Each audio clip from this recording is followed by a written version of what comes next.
Nagsisimula ang kwento ng sumakay sa isang bus si Haruto tulad ng iba upang pumunta sa paaralan, ngunit bago niya ito namalayan, ang tren ay bumangga sa kanyang bus na nagtatapos sa kanyang buhay sa sandaling iyon. Ang tanging naalala ni Haruto sa kanyang mga huling sandali ay ang pangako sa kanyang minamahal sa buhay na mananatili siya sa tabi nito magpakailanman. Ngunit nang magising siya, napagtanto niyang hindi na Haruto ang kanyang pangalan, ngayon ay Ryo, at binigyan siya ng Diyos ng mga lihim na kakayahan na siyang nagpalakas sa kanya. Sa lahat ng mga alaalang ito na nag-flash sa kanyang isipan, iniisip ni Ryo kung ang lagnat ay nagdudulot ng mga guni-guni na ito, ngunit isang pares ng mga lalaki ang nakagulo sa kanyang pag-iisip at pumasok sa bahay na may dalang higanting bag. Pinagtatawanan ng mga lalaking iyon ang kanyang mabahong amoy, at sinabihan siyang lumabas upang linisin ang kanyang sarili.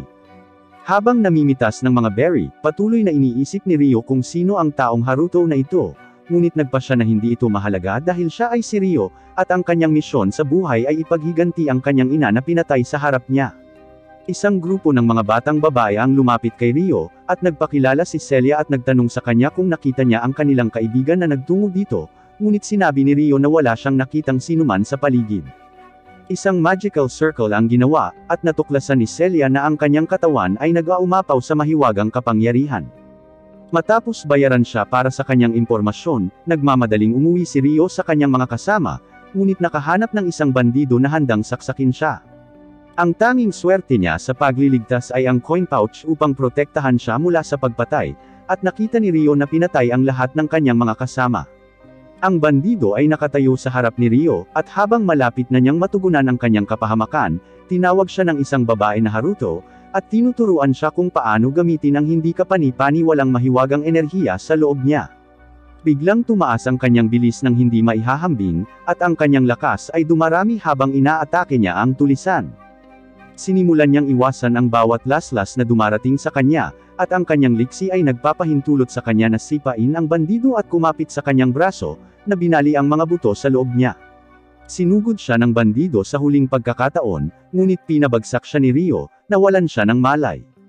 Isang batang babae na umiiyak para humingi ng tulong ang maririnig mula sa bag, at nakita niya ang babaeng tinatanong ni Celia.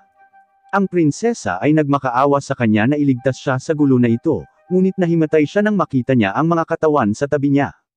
Dinala siya ni Ryo kay Celia at sa kanyang mga kaibigan, ngunit ang tanging natatanggap niya ay isang sampal para sa isang gantimpala. Inakusahan nila siya bilang ang taong dumukot sa kanilang prinsesa, at dinakip siya sa kanilang punong tanggapan. Dumating ang isang grupo ng iba pang mga sundalo upang imbestigahan kung ano ang nangyari, at nakita nila ang bandido na pumatay sa lahat ng tao sa loob ng bahay. Gayunpaman, iniisip ng isang misteryosong lalaki na ito ay kapuspalad, at dinurog ang isang kristal na agad na pumapatay sa tao. Sa loob ng kabisera, nakatali si Ryo at tinanong kung paano niya kinidnap ang prinsesa. Itinatanggi niya ang lahat ng mga paratang na ibinabato nila sa kanya, ngunit ginamit ng sundalo ang kanyang bakal upang hampasin siya. Pinahirapan siya hanggang sa aminin niya na siya ang dumukot sa prinsesa, ngunit si Ryo ay hindi nagpatinag. Nagising ang prinsesa mula sa kanyang pagtulog, at tinanong siya ng kanyang mga kasama kung ano ang nangyari sa kanya. Sinabi niya sa kanila na si Ryo talaga ang nagligtas sa kanya, at dapat siyang ipatawag dito sa sandaling ito. Si Ryo ay binubugbog pa rin hanggang sa puntong malapit na siyang mamatay sa dami ng pang-aabuso na ginawa sa kanya, ngunit patuloy itong ginagawa ng sundalo upang maibalik ang kanilang reputasyon sa pagiging inutil, nang hayaan ng prinsesa na makidnap. Pumasok ang aide ng prinsesa, tinanong siya kung ano sa tingin niya ang ginagawa niya sa bata, at ipinaalam sa kanya na siya ang nagligtas sa prinsesa. Pinabayaan nila siya, ngunit ang kanyang katawan ay bumagsak dahil sa lahat ng mga buto na kanilang nabali, at nagmadali si Celia upang pagalingin siya. Matapos mawalan ng malay, nagising si Ryo sa mukha ni Celia, at humingi ito ng tawad sa lahat ng masamang nangyari sa kanya kahit na tinutulungan lang nito ang prinsesa. Ipinaalam niya sa kanya na ang hari ng bansa ay gustong makipagkita sa kanya pagkatapos na iligtas ang kanyang anak na babae, at pumayag itong makipagkita sa kanya. Sa loob ng kastilyo, pumunta siya upang makipagkita sa hari, at ginantimpalaan siya na hayaang mag-aral sa Royal Academy. Lumipas ang ilang araw sa loob ng kaharian, at handa na si Ryo na pumasok sa paaralan kasama ang kanyang mga kaedad, ngunit hindi maganda ang pagtanggap sa kanya sa kanyang unang araw, at binubuli sa klase ng isang bata na nanunuya sa paraan ng kanyang pagsasalita. Habang tumatagal ang araw ng pasukan, natuklasan ng kanyang mga kaklase na hindi pa siya marunong magbasa, at patuloy siyang pinagtatawanan, ngunit hindi madaling sumuko si Rio at pumunta sa silid ng kanyang guro pagkatapos ng paaralan para sa ilang pribadong pagtuturo. Pagkatapos ng ilang oras ng pag-aaral, nalutas ni Rio ang bawat problem na ipinakita sa kanya nang natutunan niya ang lahat ng mga simbolo. Ito ay simpleng addition lang naman pagkatapos ng lahat, at nasa kanya ang lahat ng mga alaala ng pagiging isang estudyante sa unibersidad. Tinanong siya ni Celia kung may bumabagabag ba sa kanya sa paaralan habang umiinom ng tsaa, at nalulungkot siya na binubuli na siya, ngunit ipinagkibit-balikat ito at nagpanggap na walang mali. Lumipas ang ilang linggo sa pagsasanay ng espada, at sinabihan ng instructor si Rio na lumapit at makipag-spar sa kanya pagkatapos mapansin ang kanyang kawili-wiling porma. Ipinakita ni Rio ang kanyang hindi pangkaraniwang porma, at nagmamadaling lumapit sa instructor upang labanan siya. Ang kanyang mga aralin sa dojo mula sa kanyang lolo ay nagpapahintulot sa kanya na magpatuloy sa pag-atake habang pinapanatili ang kanyang depensa, ngunit patuloy na pinagtatawanan ng bully ang paraan ng paggamit niya ng kanyang espada. Ang instructor ay humanga sa husay ni Rio, at tinanong siya kung naisipan niyang maging kabalyero para sa kaharian, ngunit si Rio lang sa klase ang ayaw maging kabalyero. Lumipas ang mga buwan, at patuloy na natututunan ni Rio ang wika para makahabol sa lahat sa kanyang klase. Pagkaraan ng ilang sandali, ang kanyang katalinuhan ay nalampasan ang lahat ng iba sa klase, ngunit ang kanyang mga alaala ng kanyang nakaraang buhay ay patuloy na bumabaha sa kanya, namimiss si Mi. Dahil sa mundong ito, ang tanging meron siya ay ang mga taong nang-aapi sa kanya. Naalala ni Rio na si Mi ang kanyang childhood love, ngunit nahiwalay siya sa kanya nang maghiwalay ang kanyang mga magulang. Pagkatapos ay nakita siya ni Haruto noong high school, ngunit hindi na siya bumalik sa paaralan na para bang tinanggal niya ang kanyang sarili sa pag-iral. Ang panloob na salungatan ni Rio ay lumalaki, na nagpapatibay sa kanyang pasya na si Haruto ay patay na, at na siya ay si Rio, at mabubuhay sa lahat ng ito. Kinaumagahan, inanunsyo ang mga resulta ng pagsusulit, at nagulat ang lahat nang makita ang isang ulilang walang tirahan na nakakuha ng perpektong marka kapareho ng prinsesa. Ang mga bata na hindi karapat-dapat sa isang pangalan ay patuloy na nangbubuli sa kanya, na tinatawag siyang Manderaya dahil siya ay masyadong hangal para makapantay ang isang prinsesa. Ipinagtanggol siya ng kaibigan ng prinsesa, na tinawag silang mga ingetero na mahinang mga talonan, at sinuportahan sila ni Celia sa pamamagitan ng paghingi sa kanya ng anumang ebidensya ng pandaraya ni Rio.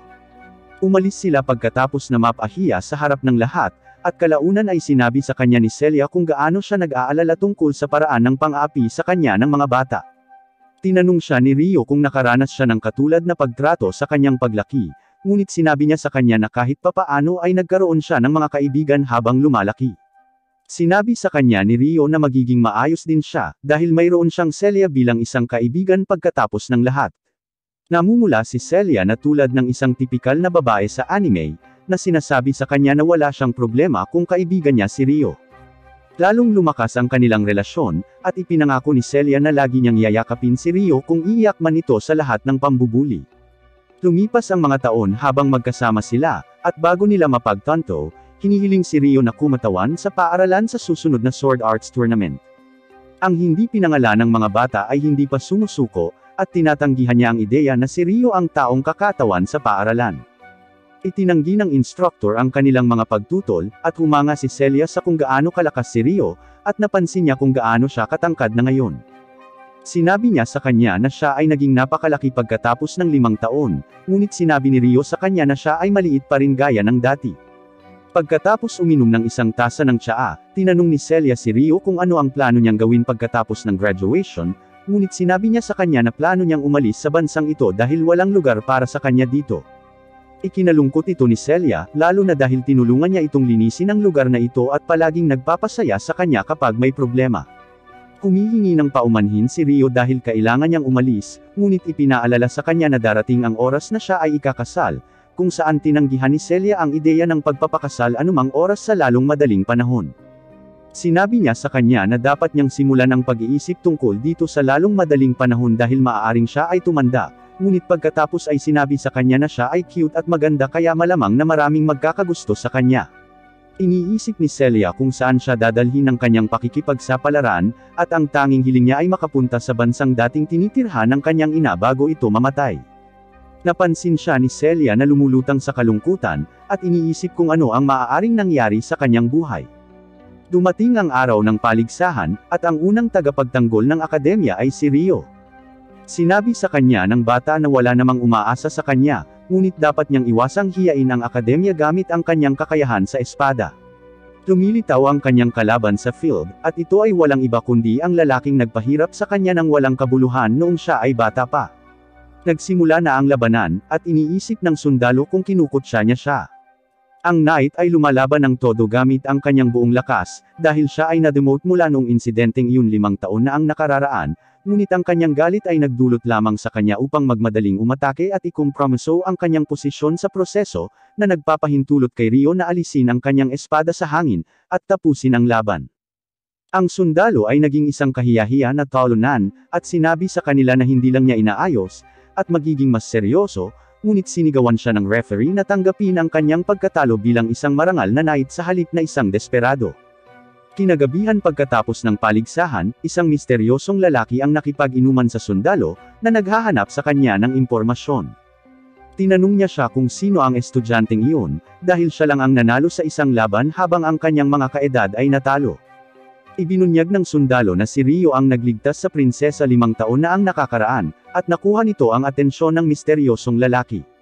Kinabukasan, nasa sabik si Celia na batiin siya sa kung gaano siya kahusay na lumaban, ngunit nakita niya si Rio na naglalakad patungo sa isang babae na nagtapat ng kanyang pagmamahal sa kanya, at nagtataka kung ano ang tunay na nararamdaman niya para sa kanya.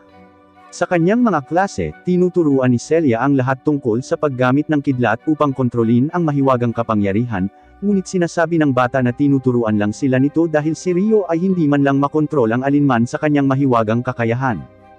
Sa lahat ng kalokohan na sinasabi niya, nakakagawa lang siya ng maliit na globo ng liwanag, at ipinakita ni Celia sa klase na kailangan mong kontrolin ang maraming orbs ng liwanag ng sabay-sabay para tunay na makabisado ito. Humanga si Rio sa kanyang kontrol, at nagtataka kung bakit nagagawa niyang makopya ang mahika ng iba pagkatapos lang makita ito. Pagkatapos ng klase, lumapit ang isa sa mga bully kay Rio at sinabi sa kanya na itigil na ang pang-aakit sa mga babae kahit saan dahil lang sa nanalo siya sa isang kalokohan. Si Celia ay tumayo para kay Rio, ngunit sinabi sa kanya ng bully na inaakit din siya ni Rio. Itinanggi niya na nangyayari ito, ngunit sinabi sa kanya ng bully na hindi mananatiling tahimik ang kanyang buhay kung ipagpapatuloy niya ang paglalaro ng mga emosyon ng mga babae. Nakita ito ng prinsesa, si Flora, at nagalit na siya ay maling inaakusahan. Sinisisi niya ang kanyang sarili sa dahilan ng lahat ng mga problemang ito para sa kanya at iniisip kung paano niya mababayaran ang kanyang pagligtas sa kanya. Lumipas ang ilang linggo, at ipinaliwanag ng nakakainis na bata sa iba pa niyang klase ang kanilang class operation na dapat nilang tapusin para sa mataas na grado. Ibinunyag niya na nakakuha siya ng classified information mula sa mga upperclassmen, at pinadala ng kaibigan niya kay Rio ang lahat ng bagahe dahil hindi siya marunong mag-magic. Tinanggap ni Rio ng hindi tumututol, ngunit masama ang loob ni Flora para sa kanya at tinanong siya kung maaari niyang tulungan siyang dalhin ito. Si Rio ay nananatiling isang magalang na tao, at si Flora ay nakaramdam ng sama ng loob para kay Rio na patuloy na kailangang harapin muli ang lahat ng ito. Dumating ang mga goblins upang salakayin sila, ngunit pinabagsak sila ng mga estudyante ng walang anumang problema, at pinagtatawanan si Rio dahil siya lang ang hindi nakagawa ng kahit ano. Pero ang hindi nila alam ay si Rio lang ang nakakapansin sa misteryosong lalaking nagbabantay sa kanila. Nang makarating sila sa dulo ng landas at sa tingin nila ay tapos na sila, nakakita sila ng isang higanteng bangin bago ang finish line. Ngunit bago nila maintindihan ang kanilang sitwasyon, dumating ang isang grupo ng mga orc at inilunsad ang kanilang mga sibat sa kanila. Pinipigilan ni Rio ang isa sa kanilang mga welga, ngunit ang bully ay nalaslas sa paa ng isa sa kanilang mga sibat. Tumakbo ang bully patungo sa isa sa mga estudyante na nagtulak sa kanya papunta sa prinsesa. Bumagsak si Flora sa bangin ng hindi inaasahan, at tumakbo si Rio sa kanya ng buong bilis, sumisid at itinulak siya pabalik sa bangin upang iligtas ang kanyang buhay. Ang mga orc ay patuloy na nakikipaglaban sa mga estudyante, ngunit sila ay nagsasama-sama upang pangasiwaan ang kalaban sa kanilang paraan gamit ang kanilang mga mahiwagang kakayahan. Natalo nila ang mga orc sa kanilang sarili at nagdiwang, ngunit iniisip ni Rio kung babalik ba siya sa kanila dahil hindi siya nagkaroon ng anumang pinsala sa pagkahulog gamit ang kanyang misteryosong mahiwagang kakayahan na iniregalo sa kanya.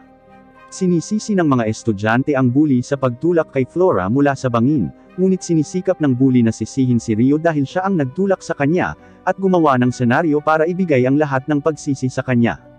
Ang natitirang mga mag-aaral ay naniniwala sa kanyang kwento. Kahit na sinusubukan ni Flora na minindagan para sa kanya, napagtanto ni Rio na kahit na ang kanyang mga hiling na makapagtapos sa academy na ito ay hindi matutupad, at habang sinusubukan ni Flora na alisin ang pagsisi kay Rio, isang higanteng halimaw ang lumilipad sa itaas, na humaharang sa kanila mula sa kanilang paglabas. Ang lahat ng mga mag-aaral ay muling naggrupo at ginamit ang kanilang mahiwagang kakayahan, ngunit ang higanteng halimaw ay napabagsak ang lahat ng kanilang mga mahiwagang sandata, at naiiwasan ang alinman sa kanilang mga pag-atake. Wala sa mga mag-aaral ang may pagkakataon laban sa kanya, at habang tumatakbo sila palayo upang maiwasan ang kanilang kamatayan, si Flora lamang ang nananatili upang pagalingin ang isa sa kanyang mga bumagsak na kasama. Dumating ang halimaw mula sa kanyang likuran na handang tapusin siya, ngunit pumasok si Rio upang laslasin ang halimaw sa huling segundo. Sa kanyang mahiwagang kakayahan, pinahuhusay niya ang kanyang bilis at liksi, na nagpapahintulot sa kanya na maglaslas patungo sa halimaw, at umiwas sa lahat ng mga pag-atake na dumarating sa kanyang daan.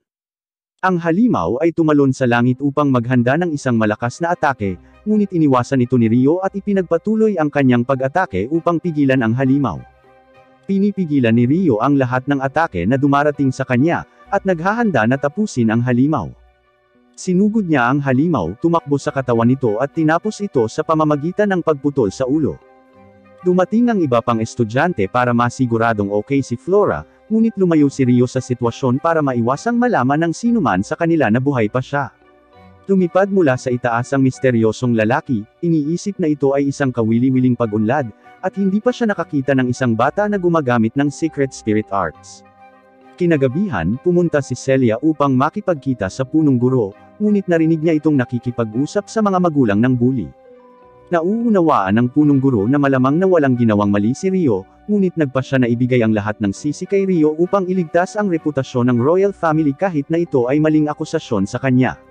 Sa gabi, nag-aalala si Celia na hindi na niya makikita si Rio, ngunit kumakatok siya sa kanyang pintuan at palihim na pumasok.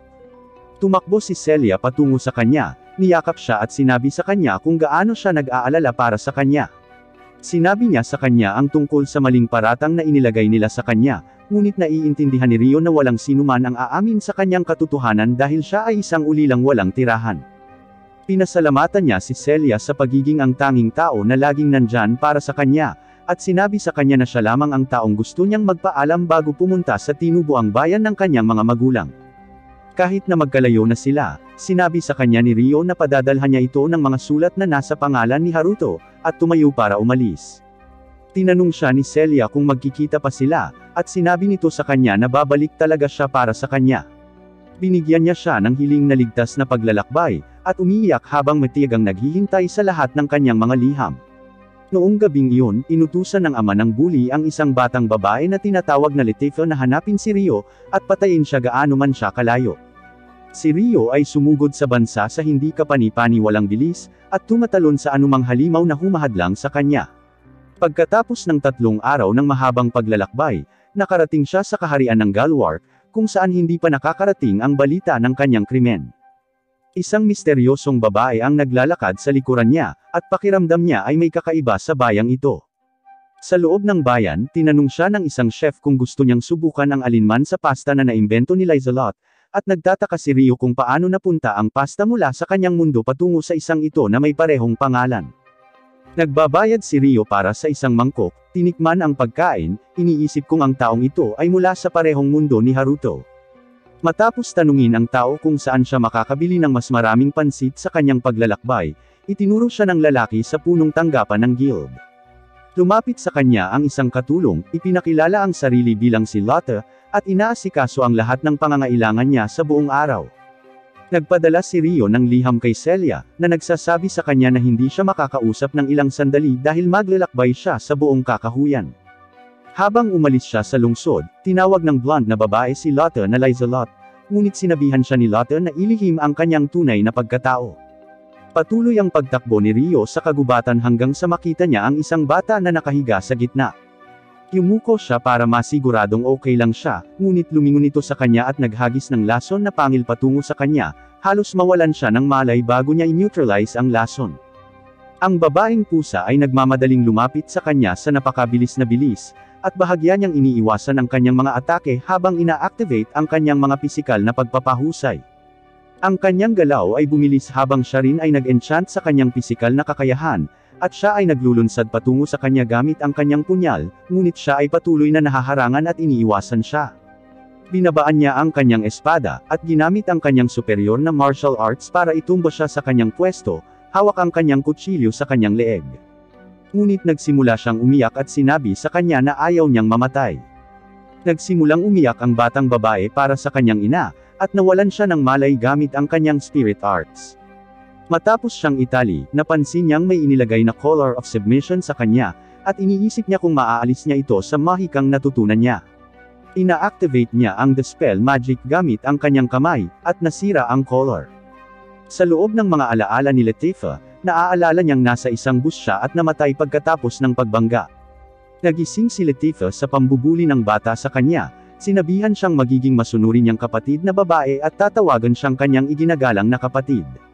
Tumanggi siya, kaya kinuryente niya ang kanyang isip at pinilit siyang magpasakop. Nagising siya mula sa kanyang masamang panaginip, at sinabi sa kanya ni Rio na kung gusto niyang mabuhay, hindi niya dapat subukang lumaban. Tinanong siya ni Rio, at tinanong siya kung sino ang naglagay sa kanya ng collar of submission sa kanyang leeg. Nagsimulang umiyak si Latifah, sa wakas ay napagtanto na natanggal na ang collar niya, at sa wakas ay nakalaya na siya. Kino-comfort siya ni Rio, at sinabi sa kanya ni Latifah na hindi niya alam ang pangalan ng kanyang master, ngunit sinabi sa kanya na ang kanyang kapatid ay tinatawag na Stuart, at napagtanto ni Rio na ang bully ang nagpasunod sa kanya. Tinanong ni Rio si Latifah kung balak pa rin niyang patayin siya, ngunit sinabi niya sa kanya na hindi niya ito sasaktan. Matapos siyang palayain, sinabi sa kanya ni Rio na malaya siyang gawin ang gusto niya, at dapat siyang lumayo sa kanya upang humanap ng kanlungan sa isa sa mga kaharian. Gayunpaman habang lumalayo siya, patuloy na sinusundan siya ni Latifah at tinanong siya kung maaari niya itong samahan, ngunit binalaan siya ni Rio na dapat siyang mag-ingat sa isang taong sinubukan siyang patayin. Sinabi sa kanya ni Rio na hindi siya mapagkakatiwalaan, ngunit sinabi sa kanya ni Latifah na maaari niyang ilagay ang collar sa kanya kung gusto niya dahil mas natatakot siyang mag-isa. Nag-aatubili, pumayag si Rio na isama siya, at sa wakas ay sinabi niya sa kanya na ang kanyang pangalan ay Latifah.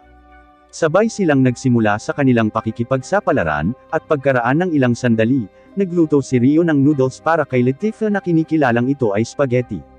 Nagtataka siya kung paano niya malalaman ang ibang pangalan para sa pasta, at sinabi niya sa kanya na nakain na niya ito, o parang sa tingin niya.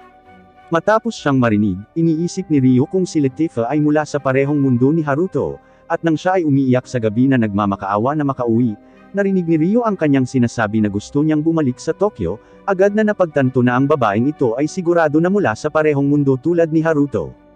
Kino-comfort niya siya habang natutulog, at nagising siya sa tabi niya, napagtanto na kamukha niya ang lalaking kasama niya sa bus.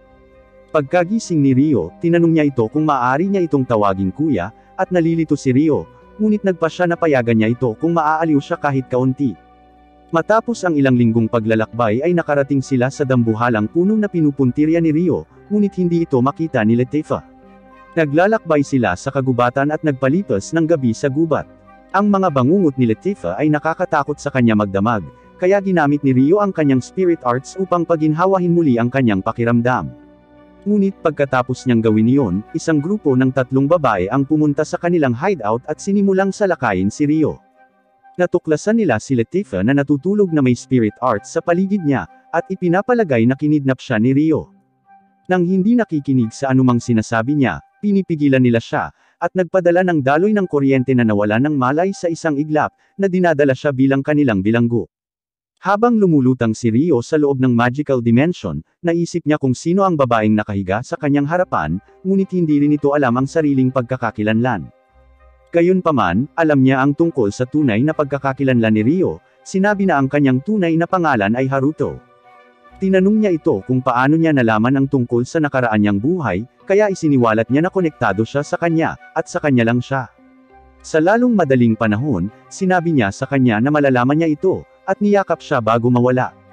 Ang boses ni Mi ay nagmamakaawa sa kanya na gumising, ngunit pagkatapos niyang magising, tumakbo si Latifah at niyakap siya ng luhaan. Dumating ang isang elder ng nayon upang humingi ng tawad sa paraan ng pagtrato nila sa kanya, at lahat ng babae ay lumuhad para humingi ng tawad. Matapos palayain siya mula sa mga kondado, ipinaliwanag ng elder na makikipagkita siya sa iba pang mga elder ng nayon bukas, habang umalis upang makapagpahinga siya magdamag. Kinaumagahan, tumungo si Rio sa gitna ng puno ng mundo, at nakipagpulong sa 3 pinuno ng nayon. Humihingi sila ng paumanhin para sa paraan ng pagmamaltrato nila sa kanya, at nais na makahanap siya ng paraan upang tanggapin ang kanilang paghingi ng tawad. Ang tanging hiling niya ay alagaan nila si Latifah, kaya't hiniling niya kung maaari siyang manatili sa kanya pansamantala, at lahat ng mga taga-nayon ay sumang-ayon na manatili siya sa kanila. Bago siya umalis, lumitaw ang babaeng Dryad, ang espiritu ng puno ng mundo. Matapos makalapit, napansin niya ang espiritong naninirahan sa loob niya, at nagtataka kung hindi siya nakakagamit ng mahika, dahil ang mga espiritu ay may posibilidad na sipsipin ang lahat ng kakayahan ng mahika mula sa isang tao. Napagtanto ni Rio na palagi siyang hindi nakakagamit ng magic dahil doon, kaya hinawakan ng babaeng Dryad ang kanyang mukha, at sinubukang imbestigahan ang espiritu sa loob niya. Sinabi niya na mayroon itong hindi kapanipaniwalang dami ng magic sa loob, at napagtanto niyang mayroong isang hugis tao na espiritu na natutulog sa loob niya. Sila ang pinakabihirang uri ng mga espiritu na umiiral, at muling isa sa alang-alang ng mga elders kung dapat nilang simulan ang pagtrato sa kanya na parang isang saint, isa sa pinakamataas na titulong ipinagkaloob sa isang tao. Isa sa mga beast woman ang nagpakita sa kanya pabalik sa kanyang lugar, at sinimula ni Latifah na ipakita sa kanya kung gaano kahanga-hanga ang kanilang bagong bahay. Ang isa sa mga batang babae ay nagtataka kung anong mga silid ang gusto niyang tulugan nila, at ibinunyag na silang 3 ay titira kasama si Rio. Dumating si Ursula at ipinagtapat na plano niya na magsama sila. Pagkatapos ng lahat, makakatulong ito sa kanya na malaman ang tungkol sa kanilang mga tradisyon sa village, at para kay Latifah, magagawa niyang magkaroon ng malalapit na kaibigan na maaaring tumingin sa kanya. Nang makita ang punto sa kanyang mga salita, malugod na tinanggap ni Rio na magsimulang mamuhay kasama sila, at nais na mamuhay silang masaya sa isa't isa. Sa paglipas ng mga buwan, nagsimulang matutunan ni Rio ang spirit magic ng kanilang village, at ginugol ang lahat ng oras niya sa pag-aaral ng kanilang kultura. Sa pamamagitan man ng pagsasaka sa kanila, pag-aayos ng metal, o kahit na pakikipag-sparring sa kanila. Nagsimulang lumipas ang mga panahon hanggang lumipas ang 1 taon na magkasama silang namumuhay, hanggang sa malapit na ang Engranding Spirit Festival. Ang Lady Dryad ay lumitaw upang simulan ang festival, ngunit sa di kalayuan, isang griffin ang nagdala ng 2 lalaki sa malalim na lugar sa isang dragon's cave. Bumalik si Rhys na may dalang itlog, sinabi sa bagong sundalo na siya ang magdadala ng itlog na ito, para maipagpatuloy ni Rhys ang pagpilot sa griffin. Habang papaalis sila, tumingin si Rhys sa malayo at nakita niya ang isang pulutong ng mga wyvern na lumilipad sa likuran nila. Bumalik sa loob ng nayon, kinalikan silang 2 ng Lady Dryad sa ulo upang makumpleto ang seremonya, at ngayong naging mamamayan na sila ng nayon, sinimulan na ng mga elders ang kasiyahan. Habang kumakain ang lahat, napagtanto ni Rio kung bakit may harem na genre ang anime na ito, at nakiusap ang mga babae sa kanya na magkasamang matulog sa kama pagkatapos uminom ng ilang apple cider vinegar.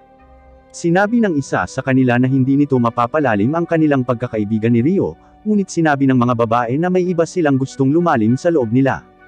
Pagkatapos ng lahat ng oras na ito, pakiramdam nila ay patuloy pa rin siya sa paglayo sa kanila, na ikinagulat ni Rio na napansin nila.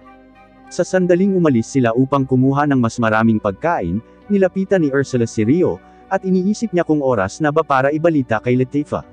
Sa kabilang bahagi ng nayon, sinabi ni Rhys na dito sila magpapahinga magdamag, at sinabi sa kanyang nasasakupan na siya ay mag-iimbestiga sa lugar.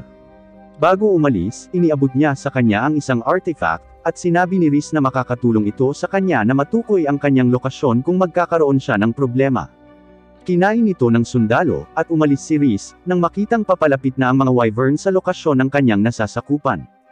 Samantala, naglalakad si Rio kasama si Latifah sa isang liblib na lugar, at nakiusap siya sa kanya na bumalik upang magkasama silang maglaro, ngunit tinanong siya ni Rio kung nag-e-enjoy ba siyang manirahan dito. Sinabi niya sa kanya na gusto niya ito, at natutuwa siya na nagawa niya ang lahat ng malalapit na kaibigan na ito sa paglipas ng panahon, na nagpapasaya kay Rio na marinig.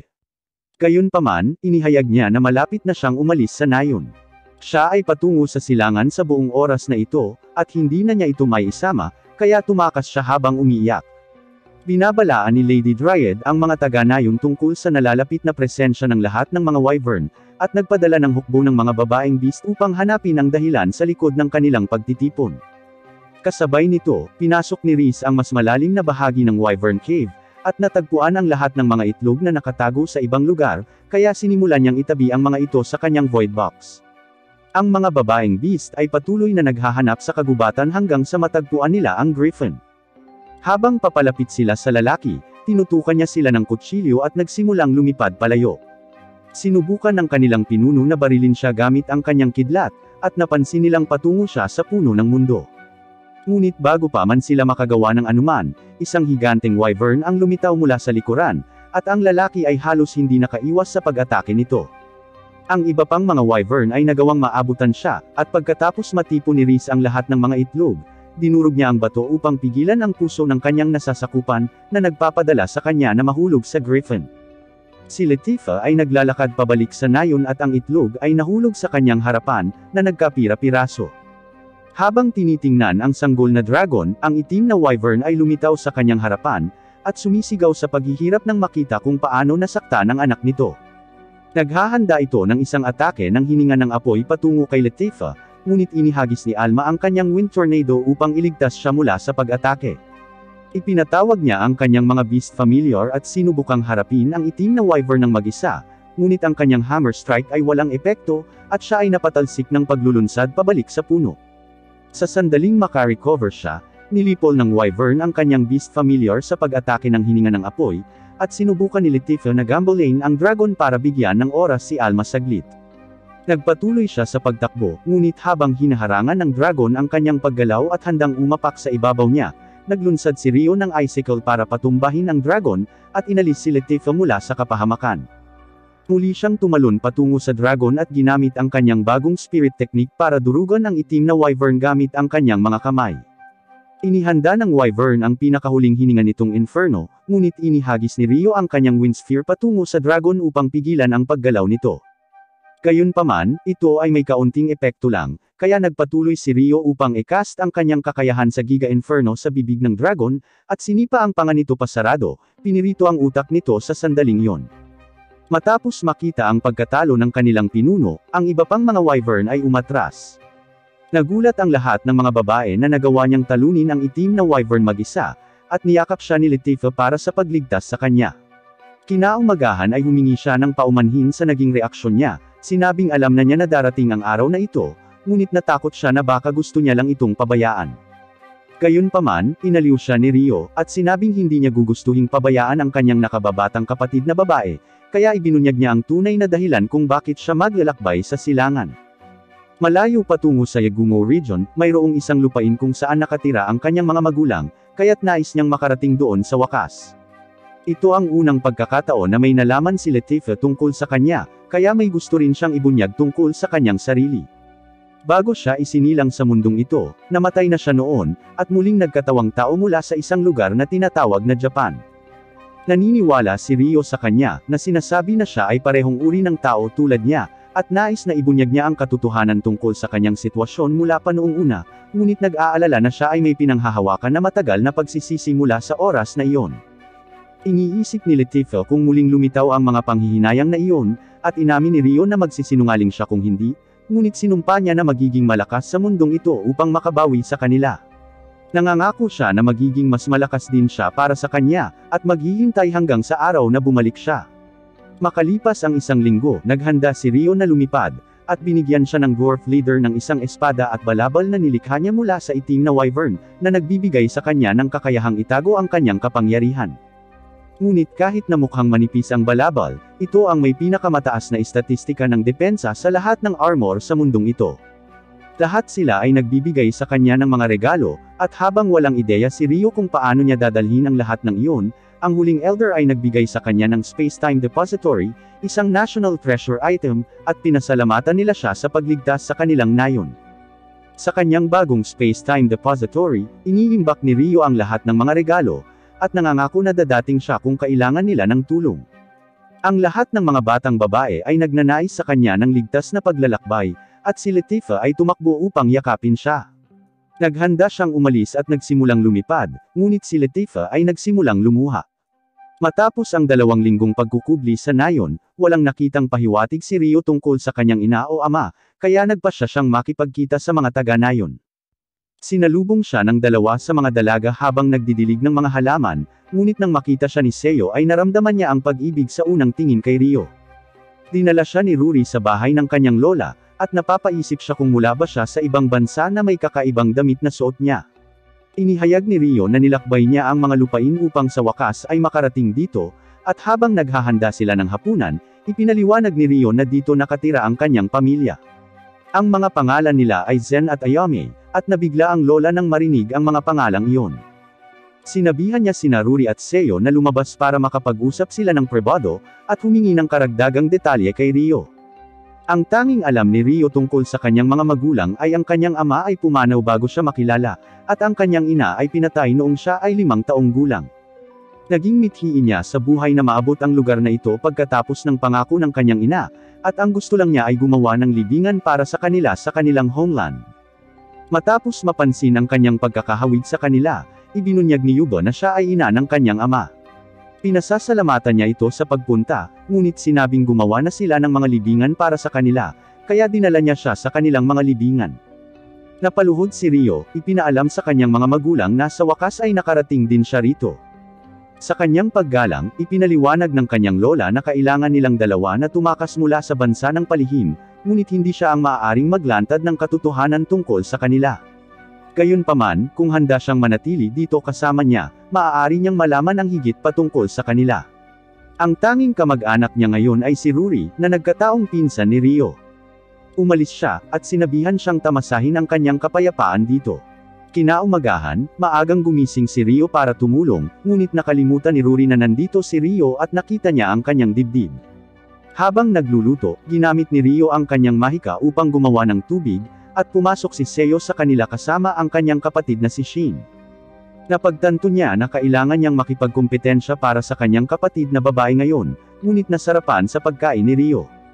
Matapos niyang kainin ang pagkain ni Rio, hiniling ng lola sa kanya na isama si Rio bilang isang mangangaso, kaya hinahamon niya itong makipagkarera sa field.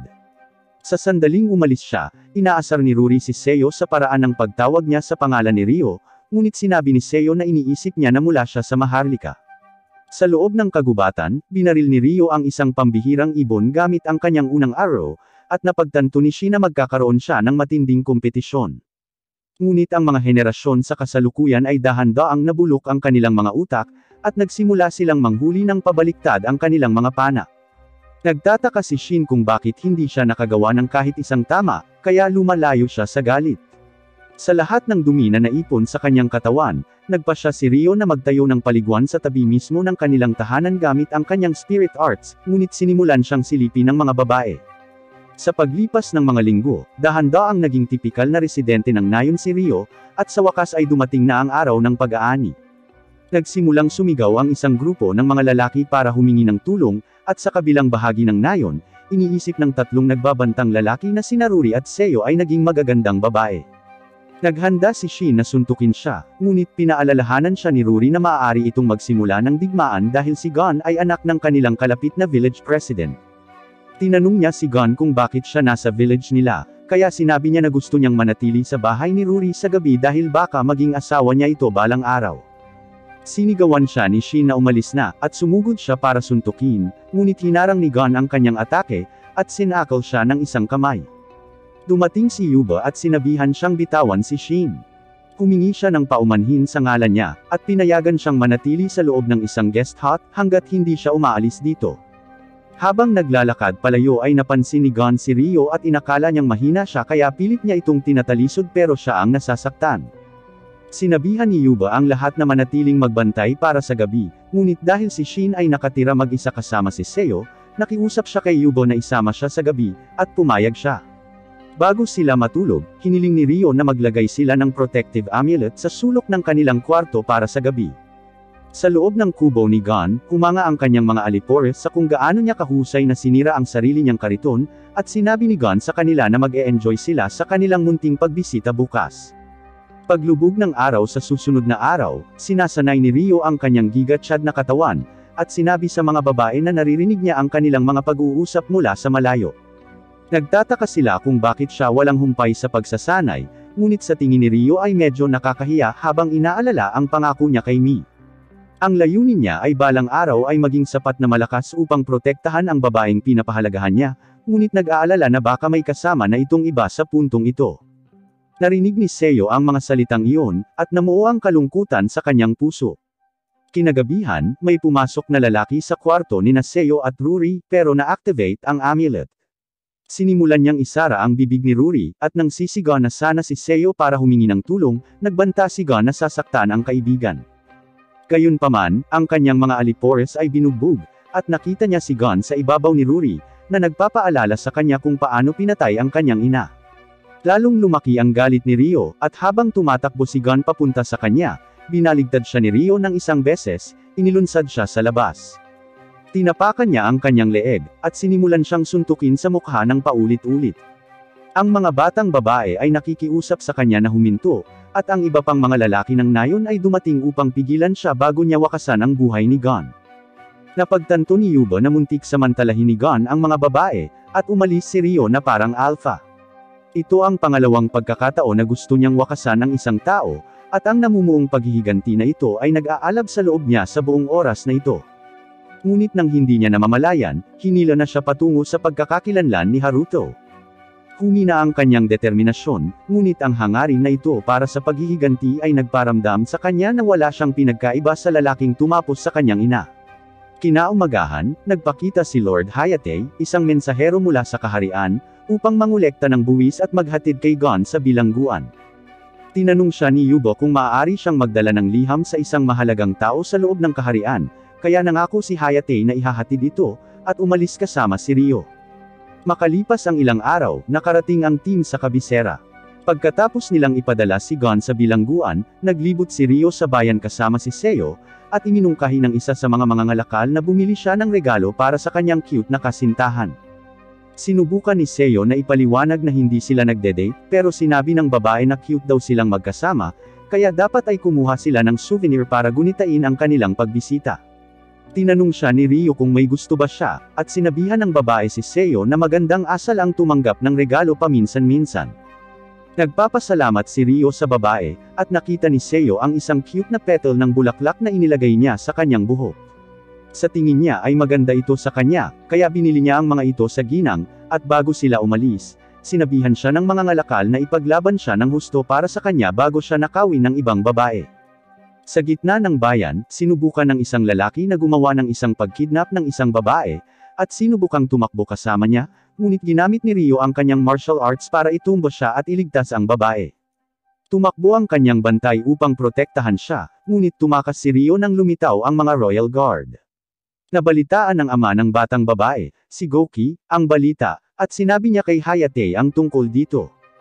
Inisip ni Hayate kung may kinalaman ba ito sa sulat na ipinadala ni Yubo para sa kanya, at nabigla siya nang makita ang mga salita sa loob. Nanginginig ang mga kamay niya, napaisip siya kung may nakilala si Hayate na Rio. Habang naglalakad pa uwi, binati ng lalaki si Rio at hiniling siya ng sandali ng kanyang oras.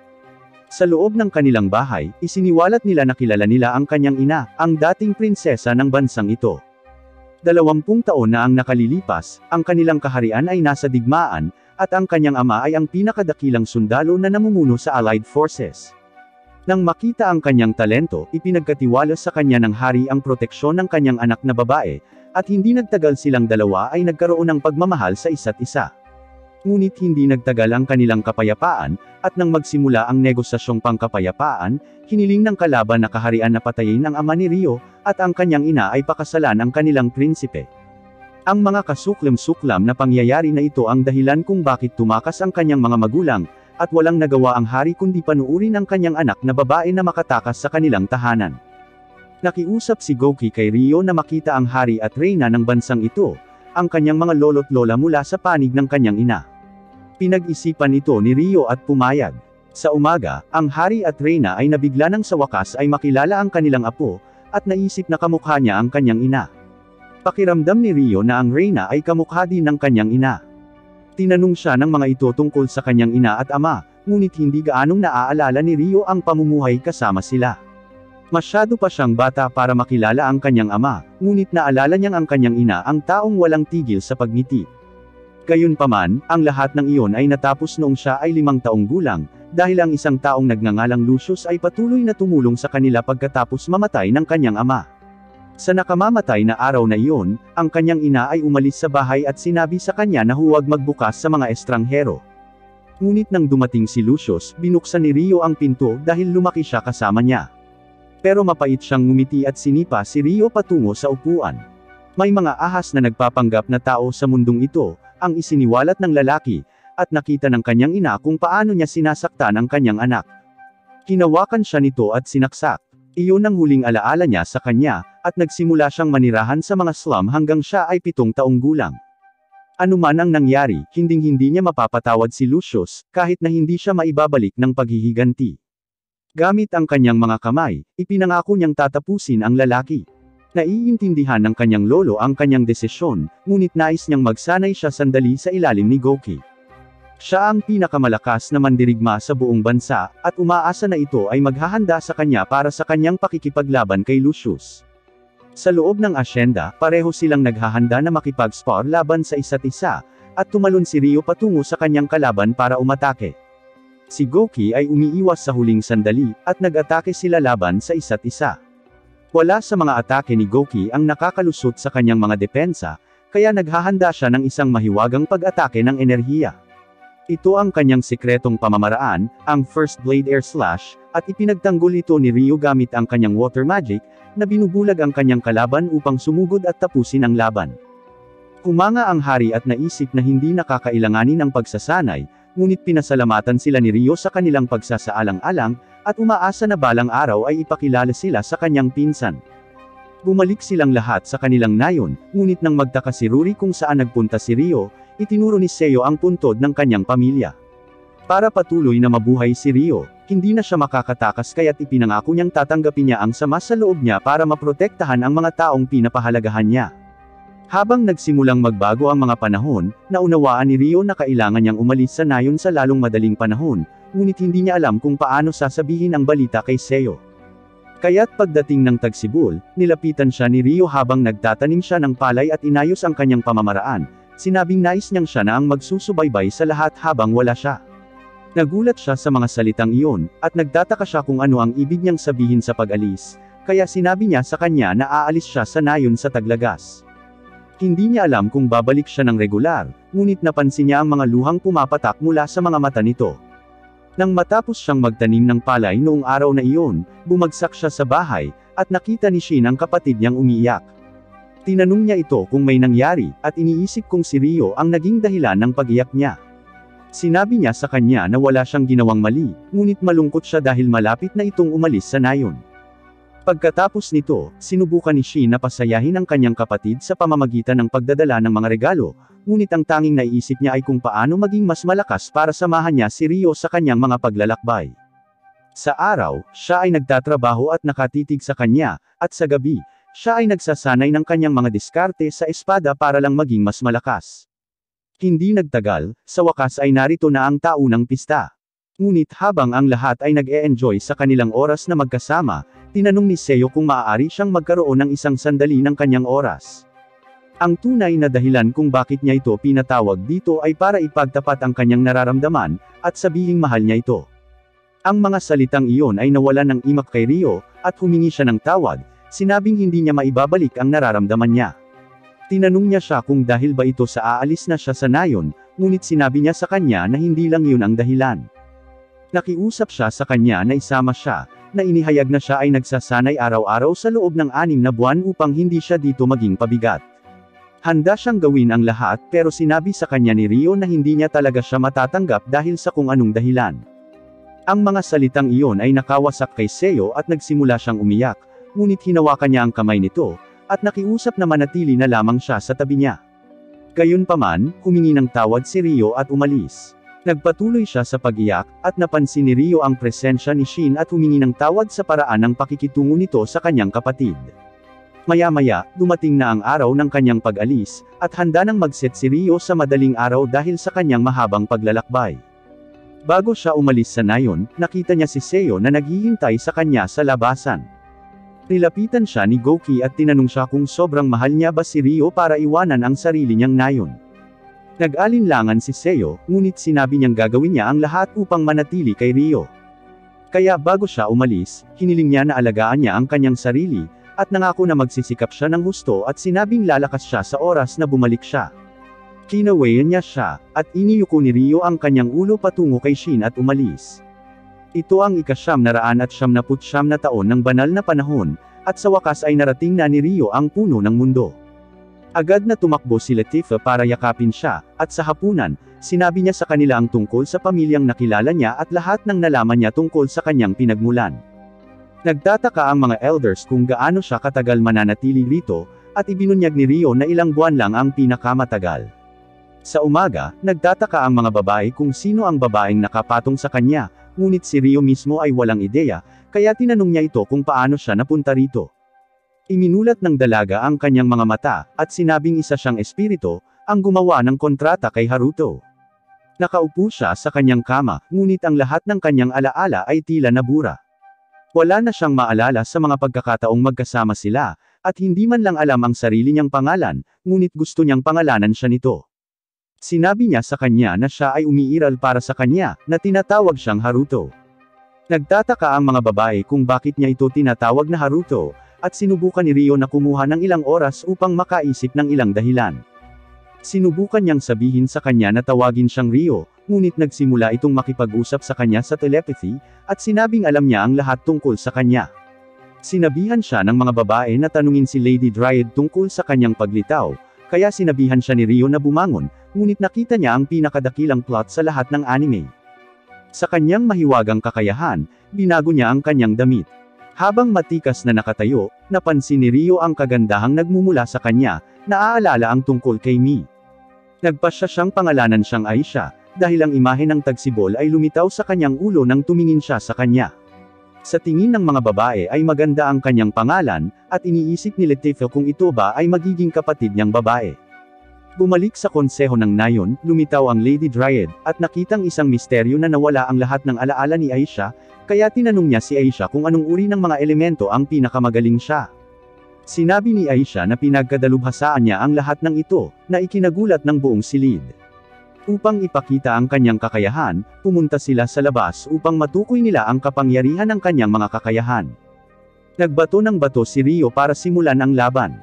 Kaagad, nawala si Aisha patungo sa kanya, at siya ay makitid na umiwas. Ang kanyang mga sipa ay tumutugma sa mga diskarte ni Rio, at inihahalin tulad niya ang lahat ng kanyang mga galaw sa malapitang labanan, kaya siya ay umatras upang bumuo ng ilang distansya. Tumalon siya patungo sa langit upang subukan ang kanyang aerial tactics, ngunit ang lakas nito ay halos mabali ang kanyang braso. Pagkalapag niya, nagcast siya ng mga yelo patungo sa kanya, ngunit nawala siya at muling lumitaw sa likuran niya, na inihagis ang sarili niyang mga yelo sa kanya. Ipinagpatuloy niya ang pag-mirror sa lahat ng kanyang mga diskarte, kaya kalaunan ay nagcast ng buhawi si Rio. Gayunpaman, nagcast siya ng isang umiikot sa kabilang direksyon, at tinapos ni Lady Dryad ang laban bago nila masira ang nayon. Naniniwala na sila ngayon na si Aisha ay tunay na may kapangyarihan sa lahat ng mga elemento, ngunit sinabi ng babaeng Dryad na magsisimula siyang turuan si Aisha kung paano kontrolin ang kanyang mga kapangyarihan. Tinatanggap siya ng mga elders sa kanilang nayon, at pinasalamatan niya sila. Nagdaraos sila ng isang festival para i-welcome siya, at nagsimula siyang matutunan kung paano kontrolin ang kanyang mahika kasama si Rio. Pagkaraan ng ilang sandali, ipinakita sa kanya ni Dominic ang portable na bahay na kanyang ginawa, at natutuwa si Rio na sa wakas ay makakapagpatuloy na siya sa paglalakbay. Nalungkot si Latifa nang marinig ang mga salitang iyon, at habang lumalayo ang ibang mga batang babae, ang isa sa kanila ay nakiusap sa kanya na gumugol ng ilang oras sa kanyang nakababatang kapatid na babae bago umalis, kaya nagpasya silang gawin ito sa parehong paraan na ginagawa ng lahat ng magkakapatid sa isang anime. Sa loob ng hot tub, nagtataka si Latifa kung bakit Haruto ang tawag sa kanya ni Aisha, kaya ibinunyag ni Rio na ito ang dating pangalan niya bago siya muling nagkatawang tao. Natuwa siya nang marinig iyon, dahil sumasakay siya noon sa school bus, at siya ang taong gusto niyang maging kapatid niya araw-araw. Iniisip ni Rio kung ang ibig sabihin noon ay kasama siya sa pagkabangga ng boss, at ang kanyang pananahimik ay nagbubunyag ng katotohanan. Ngunit kahit na malungkot ito, natutuwa siya na tama siya tungkol sa pagiging pinakamahusay na kapatid nito. Nangako siya na babalikan niya ito kapag tapos na siya, kaya tinanong niya ito kung mayroon pa siyang kailangang hugasan. Kinaumagahan, binigyan siya ng mga elders ng ilang regalo bago umalis. Ang isa sa mga ito ay isang compass na palaging magtuturo pabalik sa village na ito, at ang isa ay nagbibigay sa kanya ng isang aparato na magbibigay daan sa kanya upang baguhin ang kanyang kulay ng buhok upang siya ay manatiling undercover saan man siya maglakbay. Bago umalis, hiniling ni Rio sa iba na alagaan si Latifah habang wala ito, at umalis. Habang lumilipad sila, sinabi ni Rio kay Aisha na papunta na sila kay Celia dahil hindi pa niya ito nakakausap. Sa loob ng kabisera ay nakatitig si Celia sa liham na iniwan ni Rio para sa kanya, at nais na sana ay makausap na lang siya muli, ngunit sa wakas ay natagpuan na siya ni Charles, at tinanong siya kung naghahanda na ba siya para sa gabi kung kailan sila sa wakas ay magkakaisa. Sa taong 1000 ng Holy Era, sa wakas ay nakabalik na si Rio sa loob ng bayan kung saan siya lumaki, at na-activate ang device para mapalitan niya ang kulay ng kanyang buhok. Buong gabi, sinubukan niyang pumasok sa paaral ang dati niyang pinapasukan, at bumaba sa basement para makapasok siya sa study room ni Celia. Muling bumangon ang lahat ng alaala ng huling pagkikita nila, ngunit pagkatapos niyang makapasok ng buong loob sa silid, napansin niyang wala na itong laman. Nagtataka kung ano ang maaaring nangyari kay Celia, nagpasya si Rio na dapat silang mag-ilusyon sa ibang mananaliksik, at tanungin sila kung ano ang nangyari. Sa loob ng isang random na silid ng propesor, lumitaw si Aisha mula sa likuran at ginamitan siya ng isang hypnotizing spell. Pumasok si Rio at nagtanong tungkol sa lokasyon ni Celia, kaya ipinahayag ng lalaki na nasa loob siya ng Royal Palace. Bukas ay ang seremonya ng kanyang kasal, at ang lalaking pakakasalan niya ay si Lord Charles, ang parehong lalaki na nagpahirap kay Rio sa buong pagkabata niya. Matapos ang kanilang kaharian ay dumanas ng matinding pagkatalo sa Proxia Empire, ang House of Dux Arbor ay halos hindi nakapagsimula ng negosasyon ng kapayapaan, at ang pinuno ng kanilang bahay ay si Charles. Ang dating maharlikang pamilya ay napilitang tumakas sa kabisera, at pinili ni Charles na pagsamahin ang kanyang kapangyarihan sa House of Clare. Ngunit upang magawa ito, dapat na ikasal si Celia sa kanya. Matapos makuha ang lahat ng impormasyong hinahanap niya, umalis si Rio at nag-isip kung ano ang gagawin sa kanyang kasal sa politika. Ang tanging pagpipilian nila ay ang pumasok sa kastilyo upang makipagkita kay Celia ng isang beses pa, kaya sinabi sa kanya ni Aisha na hahanapin niya ang kanyang silid. Habang nakatingin si Rio sa ibaba, napansin niya ang lahat ng security, ngunit nagawa niyang pumuslit patungo sa kanyang silid. Sa loob, naghanda si Celia na maging pag-aari ng isang tao sa natitirang bahagi ng kanyang buhay. Binuksan niya ang kanyang drawer, at ang huling hiling niya ay makita muli si Rio. Ngunit pagkatapos ng lahat ng mga taon na ito, nawalan siya ng pag-asa na makita siya muli, at inilagay ang liham patungo sa apoy. Bumukas ang pinto, at sinabihan siya ni Rio na tumahimik, na inihayag na sa wakas ay dumating na siya upang makita siya, tulad ng ipinangako niya. Walang pagdadalawang isip, tumakbo siya papunta sa kanya at niyakap siya, pakiramdam niya hindi na ito panaginip. Sinabi niya sa kanya na namiss niya ito, at napansin niyang tumangkad siya, ngunit sinabi ni Rio kay Celia na siya ay katulad pa rin ng dati. Sinisigawan niya ito dahil sa pagiging bolero pa rin niya pagkatapos ng lahat ng oras na ito, ngunit natutuwa siyang makita kung gaano siya naging malakas at galante. Nagsimula siyang maghanda ng tsaa, para inumin nila ito tulad ng dati. Pero tinanong siya ni Rio tungkol sa kasal, iniisip kung ito ba talaga ang gusto niya, lalo na't ang lalaking pakakasalan niya ay si Charles, ang masamang lalaking nagpahirap kay Rio. Sinusubukan niyang magpanggap na gusto niya ang kasal na ito, na sinasabi na si Charles ay magalang at mabait sa babae, ngunit alam ni Rio na nagsisinungaling siya. Gayunpaman, sinisigawan niya ito na pakasalan siya sa halip kung sa tingin niya ay nagsisinungaling siya, at dalhin siya sa isang lugar na malayo, at gugulin ang natitirang bahagi ng kanyang buhay kasama siya. Ang mga salitang iyon ay ikinagulat ni Rio, ngunit patuloy niyang sinabi na nagbibiro lamang siya, at nagmamakaawa sa kanya na kalimutan ang kanyang sinabi. Sinabi niya sa kanya na huwag pumunta sa seremonya dahil ito ay nakakahiya, at sinabi sa kanya na umalis bago dumating ang mga gwardya. Kinaladkad niya ito palabas ng silid, at bumagsak pagkatapos niyang isara ang pinto. Sa sandaling umalis siya sa kastilyo, naisip ni Celia na natutuwa siya na tinupad niya ang kanyang pangako, ngunit alam niya na hindi niya hahayaang madamay siya dito. Sa itaas ng kastilyo, nagsimulang mag-isip si Rio kung paano niya matutuklasan ang tunay na layunin ng kasal na ito, at nangako si Aisha na tutulungan siya. Humingi ng paumanhin si Rio sa palagi niyang pagtulong sa kanya, ngunit nangako si Aisha na palagi siyang nasa tabi nito, at maaari itong lumapit sa kanya kung sakaling may kailangan siya. Kinaumagahan, binati ni Charles si Reese pagkatapos ng kanyang mahabang paglalakbay, sinabi na nais niyang bigyan siya ng maayos na pagtanggap. Nag-alok pa siya na magpalipas ng gabi sa kanyang tahanan, ngunit sinabi ni Reese na hindi siya ang ikakasal ngayong gabi. Nang ilabas niya ang mga salitang iyon, naramdaman niya ang presensya ng isang makapangyarihang espiritu, at nagdahilan para siyasatin ito. Inihanda ni Celia ang sarili na maging manika ng isang tao sa natitirang bahagi ng kanyang buhay, at iniwan ang kanyang tolda para makita ni Charles. Inakbayan siya nito, sinasabing huwag mag-alala kung kinakabahan siya, dahil tuturuan siya ng 7 asawa niya ng lahat ng kailangan niyang malaman. Pagkaalis niya, ipinaliwanag ng unang asawa, si Tenesina, na lilinawin niya ang mga bagay mula sa simula. Anuman ang kanyang mas mataas na katayuan, siya ay magiging isang kasangkapan para sa kanila, at susundin ang bawat isa sa kanilang mga utos. Sinubukan ni Celia na sabihin na naiintindihan niya, at pinagtatawanan ni Tenesina ang kanyang hitsura at tinawag siyang pangit, ngunit patuloy na sinusubukan ni Celia na panatilihin ang ngiti sa kanyang mukha. Tumakbo ang kasambahay upang ipaalam kay Celia na dumating na si Prinsesa Cristina, at napansin ni Cristina ang kakilakilabot na ugali na ibinibigay sa kanya ng ibang mga asawa, kaya hiniling niya na magkaroon ng pribadong pag-uusap kay Celia. Pagkaalis ng mga kapatid na babae ni Cinderella, nagsimulang uminom ng tsaa ang dalawang babae. Natutuwa si Cristina na sa wakas ay nagkita na silang muli, ngunit humihingi ng paumanhin sa pagiging incompetent ng kanyang royal family. Kasalanan nilang lahat kung bakit napilitan si Celia sa kasal na ito, at nalungkot siya na inalis niya ang kanyang ngiti. Noong pumasok siya sa academy, walang araw na hindi ngumingiti si Celia. Pero ngayon ay para na siyang ibong nakakulong sa loob ng hola, kaya nangako si Cristina na kung may hiling man si Celia, gagawin niya ang lahat para maging posible ito. Naglalakad-lakad si Charles kasama si Alfred, ang pinakamalakas na mandirigma sa buong bansa, ngunit sinabing ito ay kapuspalad para sa kanya. Ngayong nakuha na ni Charles ang posisyon ng Supreme Ruler, kukontrolin niya ang buong militar para sa kanyang kasal, at sinasabi sa kanya na alamin ang kanyang lugar. Sa wakas ay nagsimula ang kasal, at ang buong bansa ay napuno ng kagalakan nang magsimula ang parada. Pero may isang taong hindi ngumiti, at si Celia yon.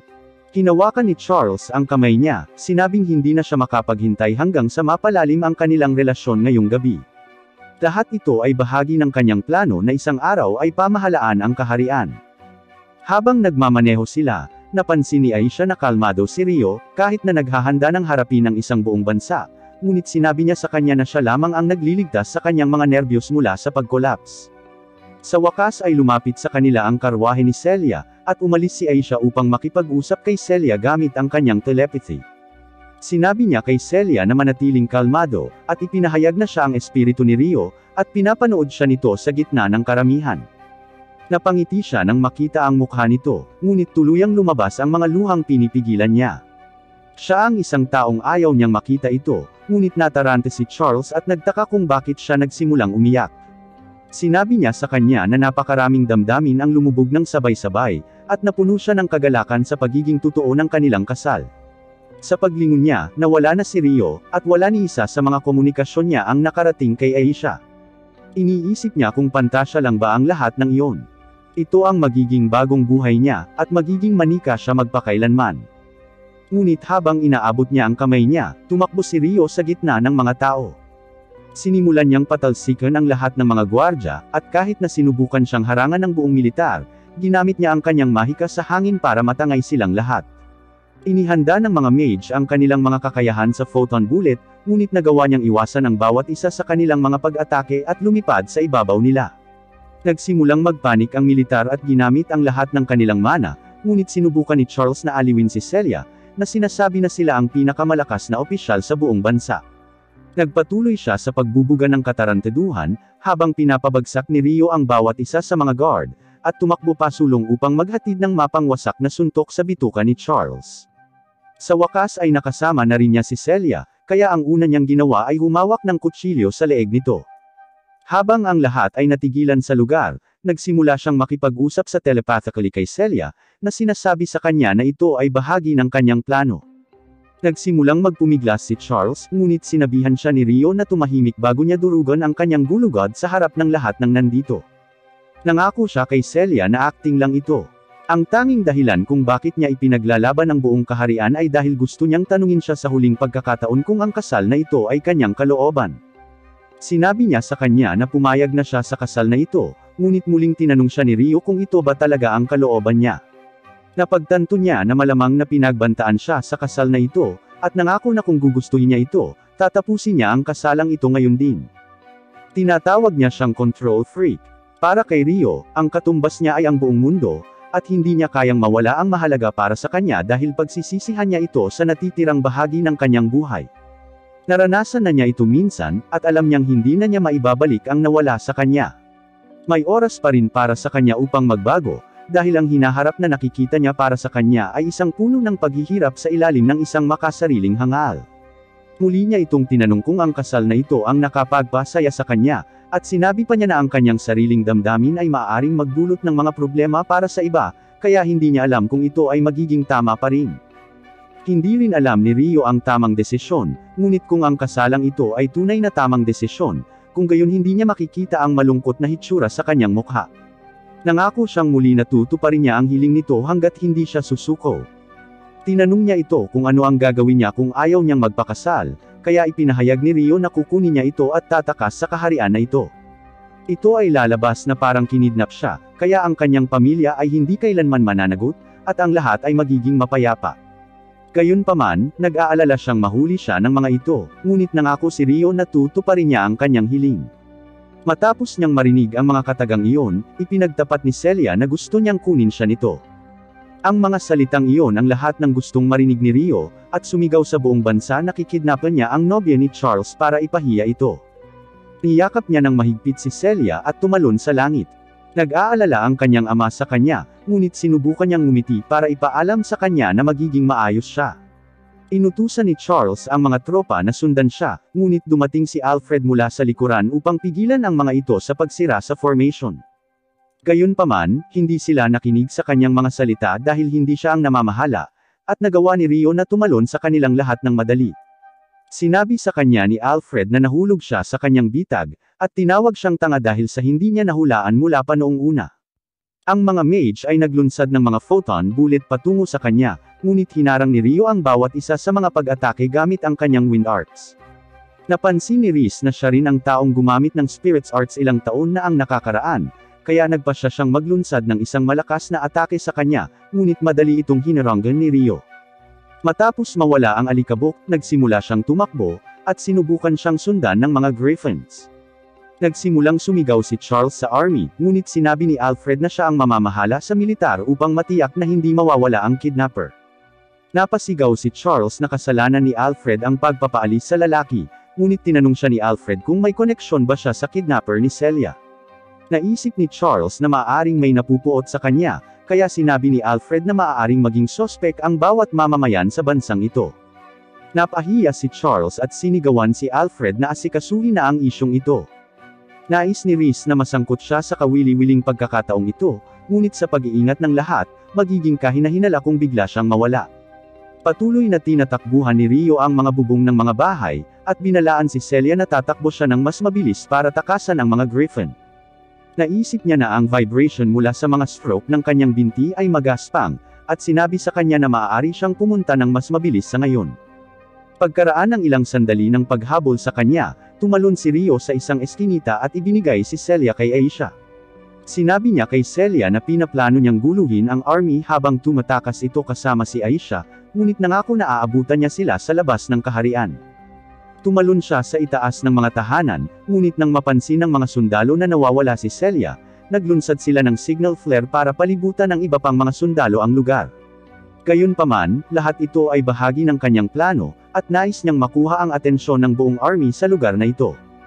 Nagsimulang magpaputok muli ang mages patungo sa kanya, ngunit nagawang iwasan ni Rio ang lahat ng kanilang mga pag-atake habang siya ay tumalon mula sa gusali patungo sa gusali. Sinubukan ng mga sundalo mula sa ibaba na pigilan si Celia na makatakas, ngunit tumalon si Rio at sinimulang itumbos sila isa-isa gamit ang kanyang mga paa. Ang natitirang bahagi ng hukbo ay lumitaw, at ipinagpatuloy ng mga Griffin ang kanilang mahiwagang pag-atake sa kanya. Habang siya ay ginulo, 2 sundalo ang sinubukang labanan siya, ngunit hinarap sila ni Rio ng madali at nagsimulang pigilan ang kanilang buong army. Pagkatapos niyang alisin ang lahat ng humahadlang sa kanya, lumitaw si Alfred, at naalala ni Rio kung sino ang lalaking iyon. Sinabi niya sa lahat ng tropa na linisin ang lugar bago sila mapinsala, at humarap laban kay Rio. Agad siyang sumugod, ngunit halos hindi niya napigilan ang mga atake ni Rio. Kahit na sa kanyang bilis, hindi nagawang matamaan siya ni Alfred, ngunit napansin ni Rio na ang kanyang espada ay na-enchant ng isang malakas na spell na yumanig sa lupa sa ilalim niya. Ang kanyang superior na martial arts ay nagpahintulot kay Rio na makamit ang kalamangan, ngunit siya ay patuloy na halos hindi nakaligtas. Gayunpaman, umatras ng isang hakbang si Alfred at sumugod, halos tusukin ang mga mata ni Rio sa kanyang bilis, ngunit umikot si Rio upang magamit ang kanyang momentum sa kanyang mga pag-atake, at hinaampas siya ng kanyang kamao. Natarante si Alfred kung bakit hindi ginagamit ng kanyang kalaban ang kanyang mga kutsilyo, ngunit nangakong tatapusin ang laban na ito. Sinimulan niyang itaas ang kanyang espada at inilabas ang kanyang malakas na pag-atake na sumira sa paligid. Ang tanging natitira sa kinatatayuan ni Rio ay mga durog na bato, at alam ni Alfred na ang kanyang atake ay masusunog siya hanggang sa malutong. Ngunit mayroon siyang kakaibang pakiramdam na ang kanyang atake ay hindi nakipag-ugnayan, kaya ipinadala niya ang iba pang mga sundalo upang hanapin siya.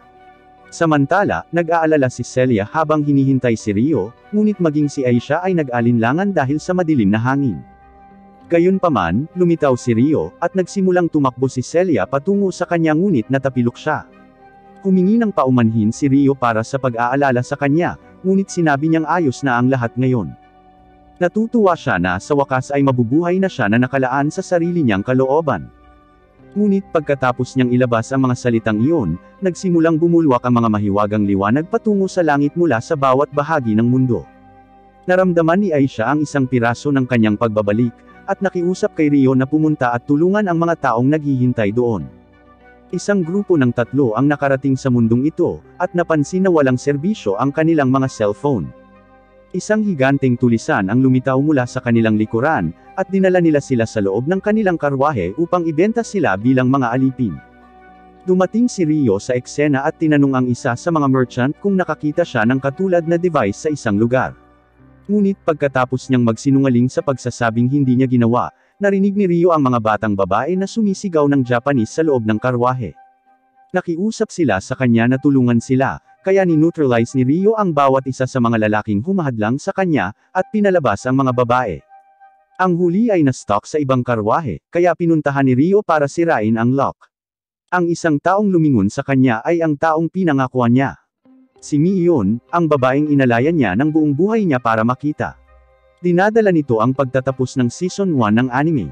Kung nagustuhan mo ang video, mangyaring mag-like at mag-subscribe para lagi kang updated sa bagong upload.